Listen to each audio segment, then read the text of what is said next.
अस्सलाम वालेकुम dear students, I am Tahseen Raza from Zavia school system. मैं उम्मीद करता हूँ कि आप सब खैरियत से होंगे।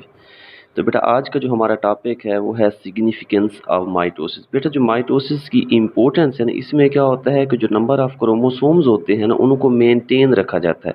यानी कि जितने पेरेंट सेल्स के अंदर क्रोमोसोम्स होंगे उतने ही क्या होंगे, डॉटर सेल्स के अंदर जो है ना क्रोमोसोम्स की तादाद होगी।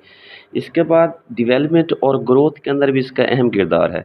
यानी कि जितने भी हमारे पास ऑर्गेनिजम्स हैं ना, तो वो माइटोसिस के थ्रू उनके अंदर क्या होती रहती है बेटा, डेवलपमेंट होती रहती है। और डेवलपमेंट से क्या बनता है, जाइगोट, जाइगोट से फिर क्या है मल्टी सेलुलर बॉडी, और बॉडी की जो क्या है आगे जो है ना ग्रोथ होना शुरू हो जाती है। तो ये भी सारा क्या है बेटा माइटोसिस के थ्रू।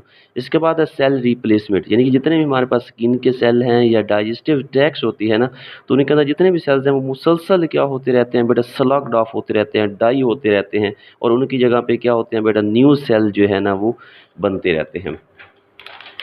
तो इसके बाद बेटा अगर हम देखें कि जो हमारे पास रीजनरेशन है, तो रीजनरेशन के थ्रू क्या होता है कि अगर कोई भी हमारे पास ऐसा ऑर्गेनिज्म है जिसका बॉडी पार्ट जो है ना लॉस हो जाता है, जिस तरह हमारे पास सी स्टार है, प्लेनेरिया वगैरह है, तो उनके कोई भी अगर बॉडी पार्ट्स क्या होता है बेटा कट ऑफ हो जाता है, तो वो माइटोसिस के थ्रू क्या करते हैं बेटा, अपना लॉस्ट जो आर्म होता है, जो उनके जो बॉडी पार्ट्स है वो अगेन से जो है ना वो बना लेते हैं। यानी कि उनकी बॉडी के अंदर जो है ना रीजनरेशन होती रहती है बॉडी पार्ट्स के अंदर।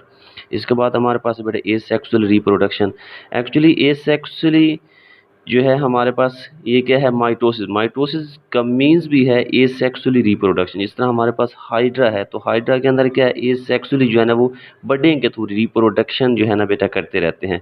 इसी तरह जो हमारे पास माइटोसिस है, तो माइटोसिस के अंदर क्या है कि कोई भी अगर हमारे पास हाइड्रा की सरफेस के ऊपर क्या बनेंगे, बड्स बनेंगे, और बड्स के अंदर क्या माइटोसिस होना शुरू हो जाती है, और जिसके नतीजे में क्या है वो न्यू जो है ना सेल्स, और उसी बड्स के अंदर मुसलसल क्या है माइटोसिस होती रहेगी और वो ग्रो करता रहेगा, और इवन के उससे जो है ना न्यू इंडिविजुअल बन जाएगा।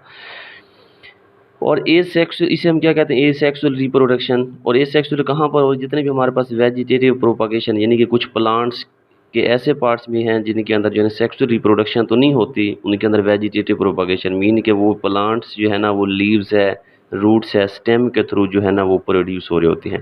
तो ये बेटा हमारे पास जो था ना सिग्निफिकेंस ऑफ द मियोसिस है। तो नेक्स्ट टॉपिक के अंदर हम पढ़ेंगे कि इनके अंदर जो है ना एरर क्या होती है।